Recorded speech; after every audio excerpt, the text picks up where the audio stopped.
On Primetime Politics tonight, more questions about the federal government's pandemic response on a day when big bank earnings are in the COVID spotlight. Leader of the NDP, Jagmeet Singh, will be here to talk about that and the push for changes in long-term care. Also on a day when the NDP leader is apologizing for breaking the COVID rules. As more provinces announce reopening plans, more questions about whether some are set to lift restrictions too quickly. We'll get an expert opinion on timing and consequences. And our panel of political commentators weighs in on the top stories of the day.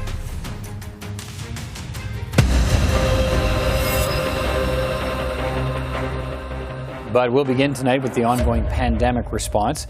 A number of things to talk about tonight. The government confirming today that Moderna will deliver 2 million more doses to Canada over the next 2 weeks and millions more before the end of June. But the vaccine maker will still fall well short of its promise to send more than 14 million doses to Canada from the start of the year until the end of June. Instead, it has delivered less than half that amount. The Federal Minister of Health calling on provinces with supply of AstraZeneca vaccine to share those doses with other provinces if they can't administer them before the expiry date at the end of this month. And in the House of Commons today, questions about problems in the federal government's quarantine testing at the border. The minister's talked about her top corporate partner, Switch Health. Well, they have a 17% failure rate, and that means thousands of Canadians have been stuck in quarantine longer than the 14 days. These tests were conducted on the 10th day after a return to Canada. They didn't need 15 minutes. They had many days, Mr. Speaker, and couldn't make it. It was clear that Switch Health messed up the process, so the Liberals actually changed the law to accommodate them. Why did the federal government change their own program rather than change the company? The Honourable Minister. Mr. Speaker, those allegations are incorrect. And as the member opposite knows, every step of the way we've been guided by science and evidence in regards to protection at the border. Switch Health has been improving their services. We've been working with them. We've added additional providers at the border to ensure that Canadians can get prompt results on day 8 testing. And Mr. Speaker, we'll stop at nothing to make sure that we do full due diligence to ensure that travel is safe and that Canadians are protected. Canada's big banks are facing some criticism during this pandemic as they report their quarterly profits. The biggest bank, RBC, made a profit of $4 billion. The second biggest bank, TD, reported a profit of $3.7 billion. That may be good news to many as a sign that perhaps the worst of the pandemic's economic hit is over. But for the leader of the NDP, it's a sign that banks are earning money off the backs of struggling Canadians. And the profits are being reported as many of the banks raise their service charges. NDP Leader Jagmeet Singh is with me now. Mr. Singh, going to get to the banks in just a moment. It's good to see you again. But look, I want to start with this video obtained by Global News that shows you exiting a vehicle with someone who isn't a member of your household, and neither of you is wearing a mask, and you exchange a hug. That's a violation of the health orders. What happened? What do you want to say about that? Yeah, it's one of those moments you get home and you kind of let your guard down. Lots of folks kind of get home and start to feel like, oh, you're comfortable at home. And I did that. I let my guard down and I apologize. We got to be vigilant, make sure that we're doing everything possible. And I kind of reverted back to pre-pandemic days. For me, for a friend, someone who had volunteered with me for the day, we went to a virtual event. I normally in pre-pandemic days would greet people or say bye to my friends with a hug.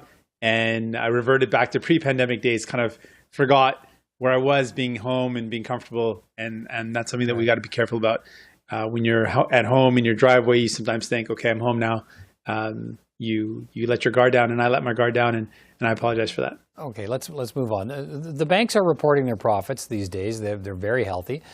You say too healthy. What's your complaint?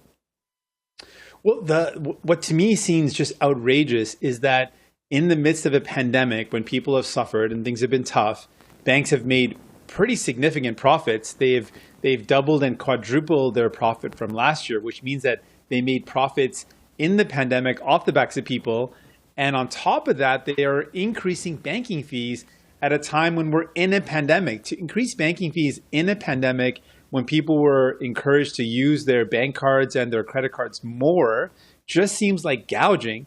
In a pandemic, to increase bank fees, I directly blame the Liberal government because they've got the power to stop this. So what significant powers? What specifically? The Prime Minister was pressed again by reporters today about this, non-committal about taking any kind of action. What exactly do you want him to do? stop this. Don't let banks gouge Canadians in a pandemic. And it sounds a little bit absurd that I have to say that entire sentence, which would be self-evident. We wouldn't want anyone to be gouged in a pandemic. But banks that are completely within the federal jurisdiction, there's the Banks Act of Canada, there are memorandums of agreement, there's significant powers. We can literally limit the amount that banks charge on Canadians. And that's what the Prime Minister should be doing. One, declaring banks shouldn't be gouging Canadians in a pandemic. Again, it sounds outlandish that I have to say those words, but yes, they should make it clear. And secondly, use the powers we have at the federal government to limit the bank fees. Okay. Look, the banks will point out that some of that profit they're reporting these days is from funds that were set aside for liabilities that didn't actually materialize in the pandemic. In fact, business and consumer insolvencies are lower than before the pandemic. That might suggest to some that most Canadians are managing to pay their bills. So what responsibility do the banks have if that's the case? Well, they certainly shouldn't take an opportunity in a pandemic to raise fees. When people have suffered, we know certainly people have lost jobs. We know that people have had to use their bank cards more because we've been moving towards less cash transactions. So to take an opportunity when everyone knows that people are not using cash the same amount in a pandemic when we are all faced with challenges, people certainly have felt the pain of this. Small businesses have shut down. People have lost their jobs. So we know that there's been pain felt by people. For banks who are profitable, who took public money, made profits to increase their fees in a pandemic, it's just utter greed. And the fact that the Liberal government is allowing this to happen, despite the fact they have powers to protect Canadians, is also just making matters even worse. Okay, let's move on. There's lots of debate right now about provincial reopening. Some are more aggressive than others. Some are moving very quickly. Some moving in more staged reopenings. And the federal government seems to be okay with that. To leave that to the provinces. Are you okay with that? Are you happy the way you see provinces starting to move forward with trying to reopen here? Reopening is obviously a very difficult question. We know that people are feeling really frustrated with the lockdowns and it's been tough on businesses. So we want to see a reopening that's following the evidence. It's following the public health guidelines. Each province is dealing with different scenarios. We know that right now, for example, there's a massive outbreak in Manitoba, which has meant that people are being sent to Ontario because the IC units are being overrun. So the circumstances are very different province to province. So in that sense, the differences that exist are relative to how bad things are.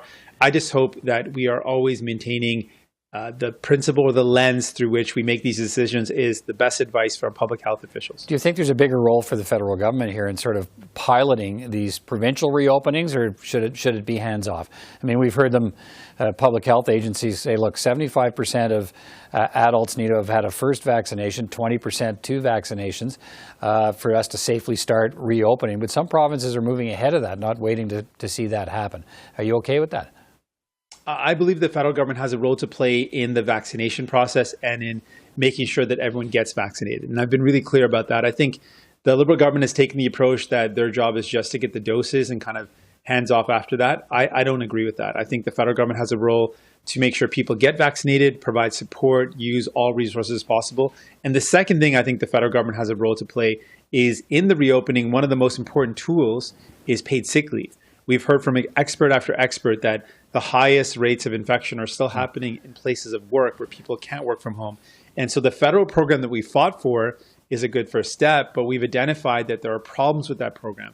And so that's why we're going to continue to say to Justin Trudeau, listen, the program was meant to work. It's not working. You know that. Fix that program. And that's a real concrete way the federal government can help in helping the reopenings in a concrete way. Okay, let's finish on this. You also called again today. You continue to beat this drum about long-term care homes and where so many of the pandemic deaths have occurred, and calling on the federal government to eliminate for-profit long-term care homes in this country. Do you feel like you're making any progress on this? Because the government seems disinclined to take you up on it. It's really troubling to me that the national shame of this pandemic has been the fact that seniors in long-term care homes bore the brunt of the pandemic. And it did not have to be this way. And one of the most telling and clear and obvious findings is that for-profit long-term care homes have been the worst site of conditions and the worst site of infection and death. So we're saying we need to start with Rivera, which is right now owned by a federal agency, completely owned. It's the second largest provider. So we're going to continue to put pressure. I don't believe that this pandemic attention towards long-term care should just stop because the pandemic has been dealt with. We have an opportunity to fix something where the most vulnerable people in our society continue to have the worst conditions of care. We can do something. And so far, the federal Liberal government has not really been really inclined to do anything. They've talked about national standards and seem to have abandoned that now. They're not really moving ahead with it. We are going to keep on fighting for the people that are often voiceless. These are seniors that often are dealing with multiple health issues and don't have a voice. We want to be their voice. We want to protect them. We want to make sure they get the care they deserve. All right. NDP Leader Jagmeet Singh, good to catch up with you tonight. We'll talk again. Take care. Thanks so much. Well, the province of Manitoba, with the highest COVID infection rates in North America, has extended its tighter public health orders for another 2 weeks. At the same time, Prince Edward Island and New Brunswick outlined today their staged reopening plans. And Alberta is promising a full reopening by July. Ontario, Quebec, BC, and Saskatchewan, they're aiming for a gradual lifting of restrictions over coming weeks and months. But some experts worry that some provinces could be too quick to abandon health orders. More on that in a moment. Today, the Prime Minister was asked about the pace of provincial reopenings. I look forward to sitting down with all the premiers this evening to talk about their plans for reopening. But I think the one thing that is clear for everyone is we need to do two things. We need to crush the current wave of COVID, get the numbers right down so that we can do all the contact tracing and isolation and response whenever or wherever you get little bubbles of COVID appearing over the coming months, because that will happen. And the other thing we have to do is make sure that everyone is getting vaccinated. Raywat Deonandan is an epidemiologist and associate professor at the University of Ottawa and a frequent guest on this program. He's with us again. Good to see you again, Raywat Deonandan. Look, what concerns you when you hear some provinces setting out some fairly aggressive reopening schedules here? What does that make you either concerned about or wonder about? Well, my first thought is, are they gauged against indicators or are they attached to calendar dates? It can't be the second. It can't be arbitrary calendar dates that sound good to the people and allow people to plan. They have to be based on things like the epidemiological indicators, the population health indicators, and the hospital capacity indicators. And the second thing I think about is, are we sufficiently protected against the arrival of new variants that are quite aggressive? And by that I mean, do we have enough people with 2 doses into them? We're thinking about this summer as a 1-dose summer, but really we need 2 doses in a lot of people before we can start really thinking about aggressively opening. Let's drill down on that a bit. People see the vaccination rates rising. They see new infections, for the most part, in most parts of the country, decreasing, and things starting to reopen and plans to reopen. But what do they need to know about the continuing presence of COVID-19 and the threat that it presents during those crucial reopening periods? Right. So the cases are coming down. That's pretty obvious. We're probably pretty much past the peak of this third and hopefully last wave. Hopefully it is a last wave, unless we do something really stupid like open up too fast and too quickly. But the lagging indicators are going to be things like hospital usage. So our ICU beds are going to continue to be occupied for 3, 4, maybe even 5 weeks after the cases subside. And that's important because that space in the hospital is needed for things like movie filming in Toronto. Right. So if the stuntmen get injured, is there space in the hospital for them? So some things we cannot risk while there's no space in the hospitals. The second thing is, as I mentioned, the so-called Indian variant, B1167.2, is quite aggressive and hypertransmissible and is causing some issues in places like the UK. But 2 doses of the mRNA vaccine is at least 80% effective against it. And that's our way out of this. So we can't really accelerate reopening until we start getting 2 doses into a lot of people to build that level of community immunity. So that's a good rhyme, community immunity, yeah. So that, we are resistant to things like this, so that we never have to close again. So the risk in my mind is if we do this too quickly, we potentially have to do this all over again in the fall. Whereas if we do it right, we never have to close again. Health Canada has said lifting restrictions should only occur when 75% of adults have had at least 1 vaccine dose and 20% are fully vaccinated. But most of the provinces are moving more quickly than that, and provinces seem to be setting their own rules for reopening. And you've sort of touched on it here, but how concerned are you about that approach. You're talking about some of the considerations we need to keep in mind as we do this, but some provinces seem to be working off a different set of rules. That's their right. Healthcare, for the most part, is provincial in this country, and they understand their population and the burden of their disease better than anyone else. However, it's important to remember that this is a global issue, and it's a national issue as well. And what one province does affects other provinces eventually. Am I concerned that provinces are moving faster than the federal guidelines suggest? I am, because it's time now to err on the side of caution. Now more than ever before, because we have this ramp to normal. Let's not mess it up. So much of the emphasis for reopening is on vaccinations. But is that really the right measure, or is it just as important, maybe more important, to look at what's actually happening in each community in terms of infections and the strain on the healthcare system? Well, the numbers are coming down for the most part, I think, because of the restrictions we put into place and also because things are opening up in terms of weather. But vaccination holds those cases down. So it's important to look at vaccination as the indicator that determines how we can open things up permanently. But as I noted, these other indicators are important. So I categorize them in three categories: the epidemiological indicators, the population health indicators, and the health systems indicators. The epidemiological ones are things like the incidence rate, the reproduction number, the test positivity rate. That tells us how far along the wave we are. And the population health indicators are the percentage of people who've been vaccinated. That tells us how resistant we are to further infection. But that third set, the health systems indicators, hospital usage, we don't talk about that enough. Right? And that tells us exactly how much we can play around in terms of opening up recreational activities in case people need their health services. So all three must be considered, not just one. What's the right way to proceed in terms of, as these reopenings begin to take place, in terms of safety in workplaces, for instance, and stores and gyms as they begin to reopen, not just for the businesses and what they might be compelled to do, but for the people visiting them? What are some things to keep in mind? Keep in mind that vaccination is not a perfect protection. It's fantastic, but it's not perfect. And the extent to which it fails determines how present the disease is. So the more prevalent the disease, the more likely it'll find holes in our defenses. As the incidence rate drops, then we can do things more flagrantly. So we have to keep these mitigation tools in place, like mask wearing and distancing and limits on gatherings, and lift them one by one as the summer unfolds and as the fall unfolds as well. We can't lift them all at once. So people have to remember vaccination is not a bulletproof solution. It's really good. It's not perfect. Let's finish on this. Do you foresee at some point different sets of rules for people who have been vaccinated, fully vaccinated, and people who have not when it comes to things like access and restrictions? I think so. We're going to see something resembling a vaccine passport for a while, but that passport includes vaccination, recovery from the disease, which is almost as good, and if you've had a recent negative test. So there's accommodation there for people who did not get vaccinated. That's important to consider. This isn't discrimination against the unvaccinated. There is a road forward for them.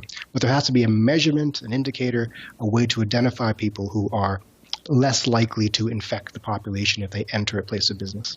All right, Raywat Deonandan, always good to get your thoughts on these issues as we move to it seems like a different phase of the pandemic, hopefully one that leads to a full recovery of the economy and reopenings and so on, but lots still to consider. Thanks for your time tonight. My pleasure. Well, let's bring in our weekly panel of political commentators. Susan Smith is a Liberal commentator, Tim Powers is a Conservative commentator, and Kiavash Najafi is an NDP commentator. Good to see you all again. Susan, look, put your hand up, everybody, if you're fed up with the pandemic. Yeah, I know. I think I know. Yep. Just the hand, no not the middle finger, Peter. I think we all are. The provinces, though, now laying out their reopening plans, some more aggressive than others. And Susan, let me start with you. The Premiers and Prime Minister are discussing reopening plans in their call tonight. How comfortable are you with provinces alone deciding how and when they'll lift restrictions? I think that makes a lot of sense, except for on the federal border side of things. Each province has its own numbers, its own situation with vaccination rollouts, its own population differences and densities. So I do think it makes a lot of sense for the provinces to do it. They're going to have to figure out some kind of system when it comes to interprovincial travel, perhaps, whether the Atlantic bubble stays. But I'm comfortable with the provinces making their decisions within their borders because it reflects their populations. Tim, it's sort of in the context of we've seen this sort of guidance from Health Canada, 75% of people having received a first dose of vaccination, 20% having received 2 doses.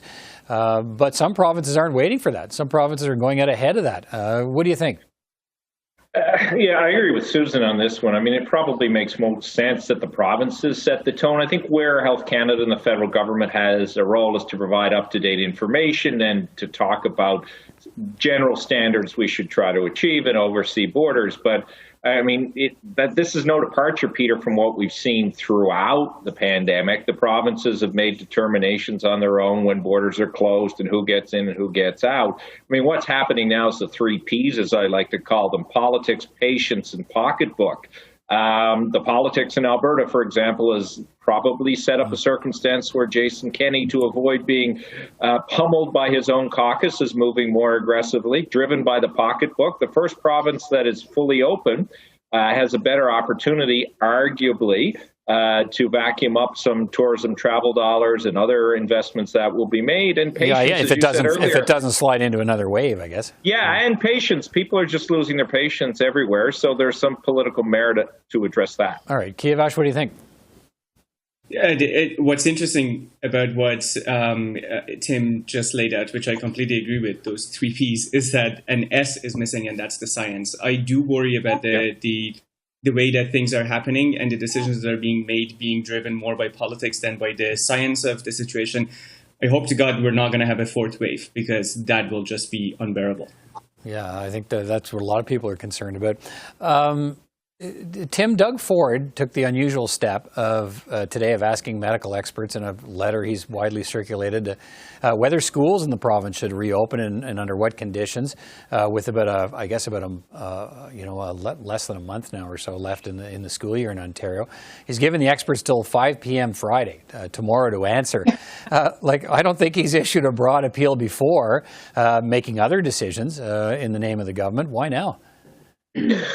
Maybe it was that pummeling he got recently, Peter, that he clearly hasn't recovered from, and it's made Ontario uber conservative. Maybe that's good, maybe that's bad, but Doug Ford is not going to make a move to open schools or keep them closed unless he can point to a whole body of evidence that says this group of scientists said they must be open and these were opposed, but I've gone with this body, or we can't open because this group of scientists say we can't. He's developed shields now in hopes that the blame will fall elsewhere and the frustration will not be directed at him and that he doesn't stumble anymore during the course of the pandemic. Yeah, what do you think here, Susan? Is this a sort of broadening of the leadership tent here, or is it an abdication of leadership? Well, there's a very technical term. It's called CYA politics. Cover your fill-in-the-blank politics. And that's exactly what Doug Ford is doing here. He did get pummeled. Tim is absolutely right. Didn't listen to the scientists about playgrounds and golf courses and tennis courts and things that could keep people outside and safely. He's hearing from families that are desperate for so many reasons, particularly the mental health of kids, to get them back into schools. And he wants to inoculate himself in case the kids go back to school and then there's increased transmission of COVID.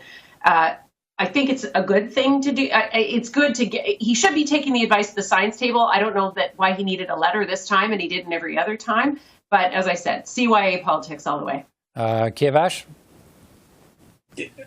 Can't agree more. But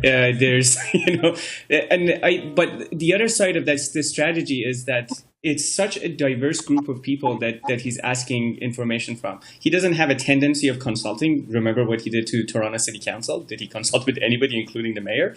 No. I don't think anybody takes this as an honest effort for consultation. And the second part of it is that when you ask so many different people with different interests and representation giving you advice, you're just going to be overwhelmed. On Friday afternoon, evening, his office is going to get 15 different types of recommendations, and how he's going to make a decision or justify that decision based on those recommendations is beyond me. Yeah, could this make things more complicated for him, Tim? Yeah, it might, but I mean, he can then point to what's happened in Atlantic Canada, right? Susan knows Atlantic Canada well. Her late father came from there. I mean, in Atlantic Canada, the premiers have been fully aligned with the chief medical officers. And around the world, for good or for bad, Atlantic Canada has been lauded for the bubble. It's been lauded for its protection. Maybe Ford has looked at this and said, all right, if they've gotten away with it, my premier's down there, and public opinion is still such that people want a more conservative approach, then he can probably get away for it. I mean, there's any number of doctors popping up today saying, wait till September to let the schools come back. So he can probably navigate his way out of this. Susan, but there's already a pretty broad representation on the existing science table. I mean, those are the people he's been going to throughout and saying, here's what I've heard from that. I get lots of differing opinions. Yeah, he doesn't always like what he hears from them, though. And David Williams is out there a couple of times a week, the chief medical officer in the province of Ontario, giving his point of view. So it makes you wonder if there's that group of people around the science table, why you need to supplement it even beyond that. Well, there's an old trick that politicians employ, Peter, and you'll have seen it as a member of the media. If you get asked a whole bunch of questions at once, you cherry pick the one you want to answer. And so Doug Ford is going to ask a whole bunch of people their opinion on this, and then he can seven or eight different questions are in this letter. He'll cherry pick because he'll get so many different. He'll get some similar, some different results, and he'll pick what he wants to suit the political wins, I think. Right, but Kiavash, I guess I'm wondering if to your point, if he gets all these different opinions, how does he decide? How does he boil it down into one that he can put before the people and say, look, I heard all these different opinions, and the consensus is sort of over here? I mean, I suppose he's just going to throw his hands in the air and say that this is too difficult, I'm not going to do anything about it. But the main question isn't to the teachers union or to parent groups or to doctors, what is the perfect time for opening the schools? The main question is to the Premier and his education minister, what have you done with the time you've had? What have they done with the money that was provided from the federal government? What have they done with ventilation issues in schools? What have they done to reduce the size of the classes? What have they done on any of these fronts? I haven't seen any progress, and I think trying to pin this on students, parents, or teachers is the kind of thing that he's trying to do, but ultimately is going to be held to account for the mess that, quite frankly, is created. We'll see what comes of it. That's the time we have for tonight. Thank you all for joining me, and we'll talk again next week. Take care. Thanks, Peter. Thank you. And that's all the time we have for this edition of Primetime Politics. I'm Peter Van Dusen. From all of us here at CPAC, thanks for watching. We'll see you next time.